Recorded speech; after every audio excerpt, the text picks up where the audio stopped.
Class 12th physics. अब हम पढ़ेंगे गाउस रूल यानी गाउस का नियम। एक विद्युत क्षेत्र होता है, उस विद्युत क्षेत्र में हमने एक बंद पृष्ठ रखा। उस बंद पृष्ठ के अंदर कुल कितना आवेश मौजूद है वो हमें इस नियम के द्वारा निकालना है। जैसे हमने एक विद्युत क्षेत्र लिया, उस विद्युत क्षेत्र में हमने एक बंद पृष्ठ रखा। इस बंद पृष्ठ को हमने नाम दिया dA अल्पांश यानी क्षेत्र अल्पांश।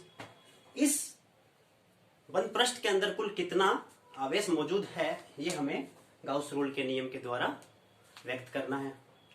तो जैसा जैसा मैं आपको फॉर्मूला लिखाऊंगा वैसे वैसे आपको इसकी डेफिनेशन बनानी है और वैसे वैसे आपको इसकी डेफिनेशन याद कर लेनी है। ये जो नियम है एग्जाम की दृष्टि से बहुत ही ज्यादा इंपॉर्टेंट रखता है, इसलिए इसको रटना बिल्कुल नहीं है, इसको सिंपल लैंग्वेज में हमें पढ़ना है। जैसे किसी बंद पृष्ठ यानी ये बंद पृष्ठ है, ये मैंने बंद पृष्ठ बनाया।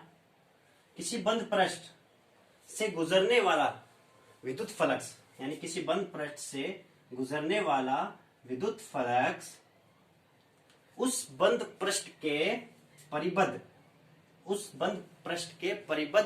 कुल आवेश यानी Q, जो कुल आवेश होगा Q का यानी गुणा मल्टीप्लिकेशन, यानी किसी बंद पृष्ठ से गुजरने वाला विद्युत फ्लक्स उस पृष्ठ के परिबद्ध कुल आवेश का 1/ε0 होगा। यानी इसको हमें बिल्कुल भी रटना नहीं है। कितनी सिंपल लैंग्वेज में मैंने आपको बताया है कि किसी बंद पृष्ठ से गुजरने वाला विद्युत फ्लक्स उस पृष्ठ के परिबद्ध कुल आवेश का 1/ε0 होगा। ये तो गाउस का नियम हुआ। यहां से जो ε0 की जो वैल्यू निकलेगी वो होगी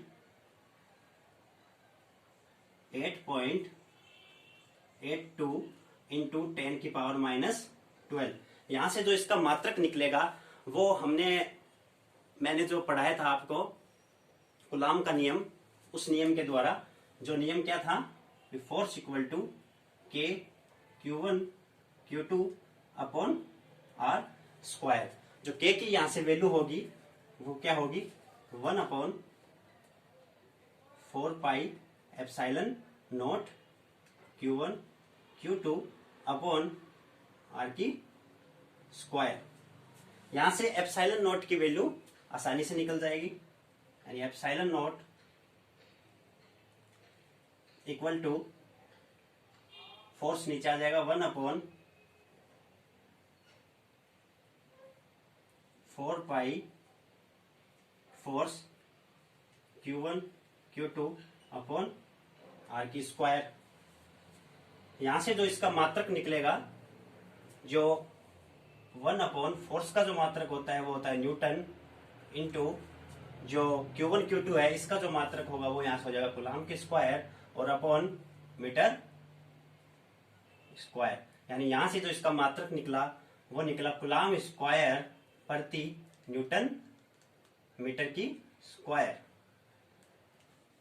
ये यहां से इसका मात्रक निकल गया। Thank you.